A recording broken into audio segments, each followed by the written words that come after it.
Selamat malam Bapak Ibu sekalian yang dikasihi oleh Tuhan Yesus Kristus. Renungan malam kita pada saat ini mengambil tema seorang tokoh bernama Lo Scalzo.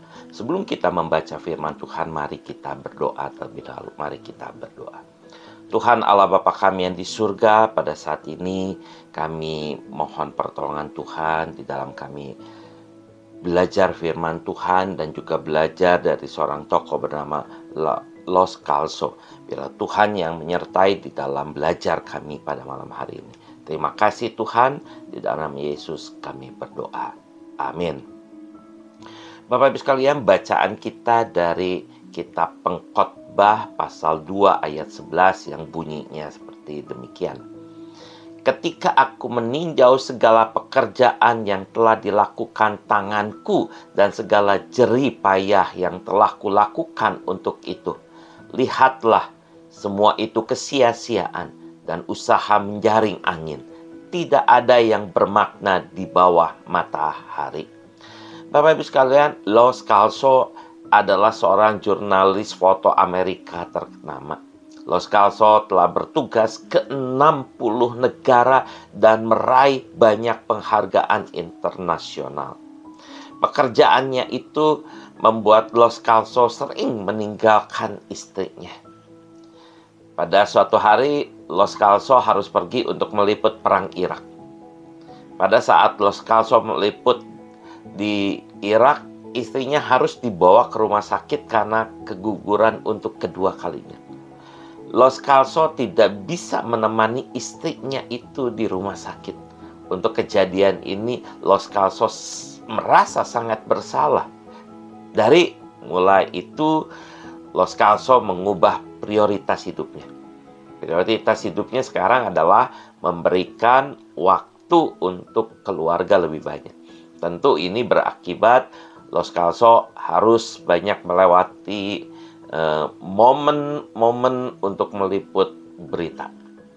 Bapak Ibu sekalian, Lo Scalzo mengatakan bahwa prestasinya sebagai jurnalis foto yang hebat akan segera dilupakan. Tapi prestasi sebagai seorang suami dan ayah yang hebat akan diingat selamanya oleh istri dan anak-anaknya. Bapak Ibu sekalian, banyak orang seperti Scalzo yang sibuk melakukan segala hal untuk meraih karir dan juga keberhasilan. Oleh karena itu, semua pikiran, waktu, dan tenaga habis dicurahkan untuk meraihnya. Tidak peduli ketika harus mengorbankan kehidupan keluarganya. Dengan ini semua bisa membuat orang berhasil, sukses, kaya, dan terkenal. Tapi kita bisa merenungkan apa yang dikatakan oleh penulis Pengkhotbah mengenai hal ini. Penulis Pengkhotbah mengatakan bahwa semua itu pada akhirnya adalah sebuah kesia-siaan. Apa maksud dari penulis Pengkhotbah ini? Mengapa seperti itu? Maksudnya adalah bahwa semua yang kita kejar dan raih itu akan cepat sirna.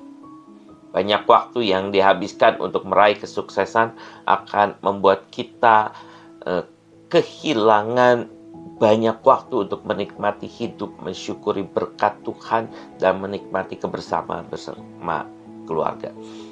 Kita akan melewati banyak momen indah bersama keluarga. Untuk itu semua, Bapak Ibu sekalian, mungkin ada orang yang akan mengatakan bahwa dirinya bekerja keras dan meraih segala sesuatu untuk kebahagiaan keluarga. Tapi benarkah itu?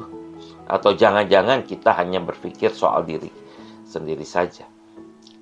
Apa artinya hidup kita kalau dengan itu kita kehilangan segala-galanya?